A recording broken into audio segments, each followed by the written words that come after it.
what are by far the two hardest cases you've had to try and defend, both in criminal and family?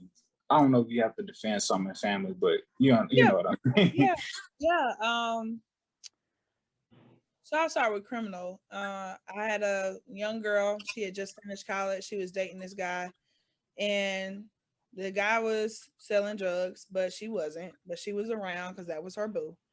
And the SWAT team came and raided the house they were in, took everything, and everybody in the house, including her mom, was initially charged with like possession and intent to manufacture drugs, and she was facing like a lot of time. And mind you, she had never been in trouble before. So I feel like if this had happened in Atlanta, right, or in a Harris County, like in the middle of Houston, a DA would have seen the facts, would have seen the young lady, would have said, "Girl, don't break up with him and move on."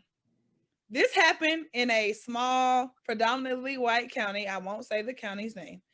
And the DA was like, "Nope.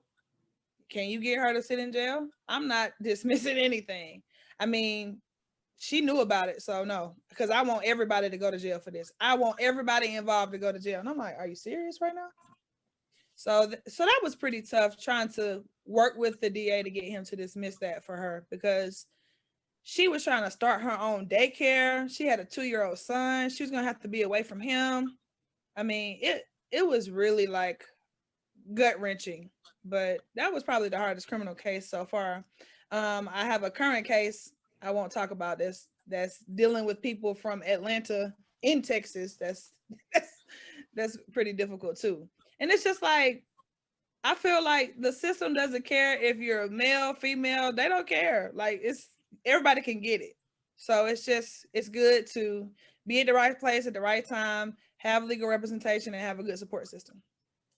Family wise, I've had a client. I just recently had a client completely lie to me. She lied to me about being an alcoholic. She lied to me about being a drug addict. She lied to me about everything in her life. And I questioned her quite deeply. And I kind of had a feeling maybe some of it was lies, but I took her word for it because I was trying to trust the client. I was trying to instill this level of mutual trust.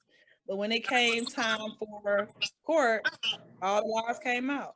Her whole family was against her and she lost her child. So that was real tough for me to see her lose custody of her child. I mean, at first I was like, damn, it's because of me that she lost custody of her child because I'm her lawyer. I was supposed to stop that from happening. But at the same time, it's like, well, shit, she was lying to you. The girl, she was lying to you. And the judge was like, I'm gonna order you to take a drug test tomorrow. And of course, all these drugs show up in her system the next day after court. So I'm still kind of dealing with the aftermath of that. Mhm. That's why when y'all ask me how I'm doing, I'm like, I'm doing okay, but this is stressful. Yeah. Now, Yeah. going back real quick, to the Atlanta criminal charge you was talking about, and like the DA just being like, everybody getting it. I don't care. Like, what is there to say about like prosecutors like who just got a hair in their ass that day or that month, and like they don't want to be sensible or logical about like, hey, bro, the facts are this. Why, like how much of that is an ego trip? How much is that they just want to have certain badges or notches on their record? Like how much goes into them? Like sometimes just I don't give a damn who in it or who's rightfully shouldn't be prosecuted. I want all this because it's gonna make me look good in front of whomever. Like, how much goes into that when dealing with prosecutors? Yeah, all of it, 100% of it. I feel like if she didn't have legal representation, she would have it would have still been pending, or she would have had to go to jail. That's just facts. And I'm not trying to toot my own horn. It just is what it is. I mean, the DA was dealing with like some family issues. I was cursed out by the DA at least 3 or 4 times before he was like, "Well, if it's that goddamn important to you, fuck it. I'll dismiss it and I'll try to recharge her later." I'm like, really? So it's all about ego. It's all about you need to catch them at the right time. If they're going through any family stuff, good luck to you. And the DA is supposed to be the person that keeps the community safe. So from that perspective, I understand. Like if they dismiss everything, then the community may lose trust in them. So they'll probably lose their election. I understand that perspective, but that's also why I don't work for the DA's office. Cause I don't know if I could just send people to jail. I just couldn't. I don't know.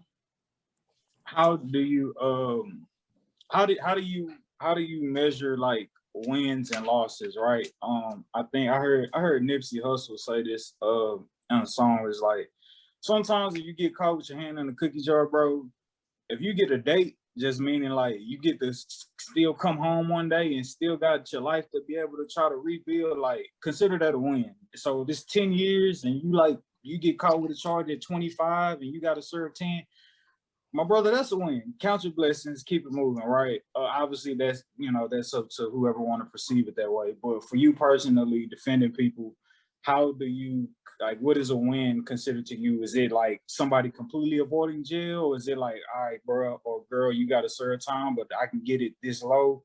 Again, how do you gauge wins and losses for yourself with the people that you help?